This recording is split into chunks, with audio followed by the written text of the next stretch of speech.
talk a little bit about detail wire bending. One of the best things about nickel titanium arch wires is it has shape memory. So no matter how it's bent, twisted, deformed, it regains its original shape and brings the teeth along for the ride. But because of that shape memory, it cannot hold bends for detailing. Okay, you need to have a wire that will maintain bends. Steel, or another option is beta titanium, which is also known as TMA. Okay, again, you need to use steel or beta titanium arch wires. Do not use nickel titanium arch wires for detail bending. The bend will not be crisp and it will not stay put. Shape memory, it's going to come back. It'll still be deformed, but it won't come back. It won't be a crisp bend. You won't get a nice, clean detailing bend. And detailing is all about crisp. Okay? Now, you just use that specialized step plier like we talked about after we're doing the intrusion piggyback or the extrusion open bite piggyback. They come in various sizes, from like a 1/2 millimeter up to like 6 millimeters. I have one. I use a 1 millimeter step bend. If I need 2 millimeters, you can place two really close to each other. If it's more than that, I'm repositioning a bracket. Okay, and if it's a 1/2 millimeter, I'm usually polishing the tooth. Okay, so 1 millimeter step bend is step bend plier is ideal. And that's what it will look like, inside view, the working action of the step plier. You literally just squeeze your hands together on, the grips of the plier, and it's going to form that wire and give you that 1 millimeter step bend. Okay, so squeeze very firmly so you get a nice crisp bend, and it will form that step bend of 1 millimeter. And here's a video showing how we do it. In this case, we're going to do it to, change the position of a lateral incisor. So in the proper spot, squeeze very firmly. And you see how we have a nice crisp bend. And now squeeze in the other spot, and now you have another nice crisp bend. And what I'll do at this stage is I'll set that on the table and make sure it's nice and flat. And then see what you do is you just ligate it into the bracket slots, and you can see that 1 millimeter step is going to move that tooth incisally a millimeter. So if it was short, this would extrude that tooth and help even out your incisal edges. Okay, like so. It'll help extrude that tooth that millimeter and even out your incisal edges.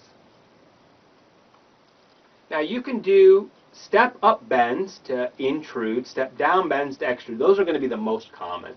But you could also do step in bends and step out bends for, buccal lingual discrepancies. But most common are up and down bends. Okay, so let's say you have a situation like this. You have an extruded lateral incisor. Maybe you got the bracket on there, not quite 100% right. And we want to intrude this to improve the incisal edge and also the gingival discrepancy. Okay, just place a step bend around that tooth and then retie it, and it will go ahead and push that tooth gingivally.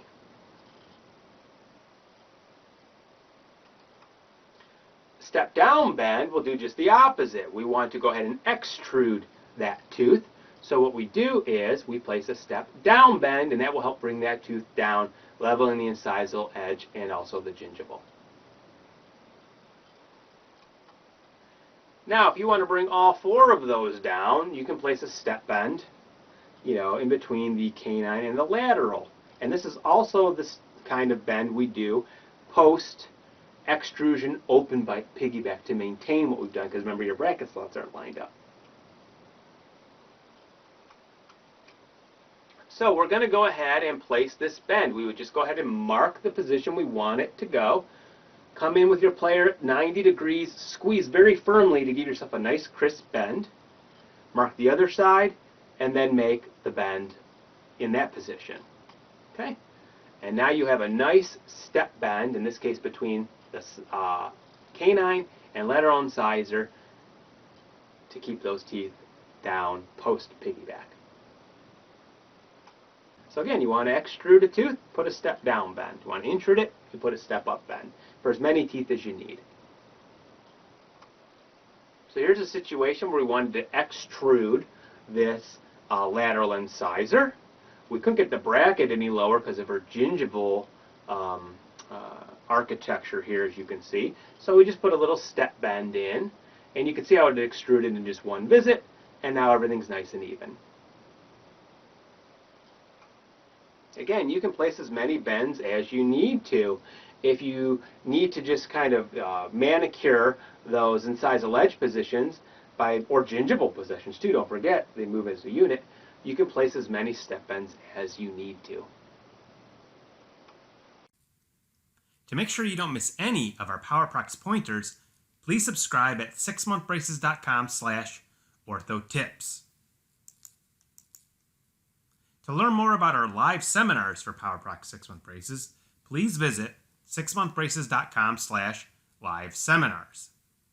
To learn more about our unlimited case support and online seminars, please visit 6monthbraces.com/online-seminars. If you prefer to call us, our phone number is 440-646-1000. To learn more about our laboratory services for Powerprox 6-month braces, which include digital bracket placement, 3D printed indirect bracket bonding trays, digital case setups and treatment simulation images so you and your patients can both see the case results before you even start, IPR guides so you know the exact amount and location of any IPR that you may need, and a lot more, please visit 6monthbraces.com/Powerprox Lab.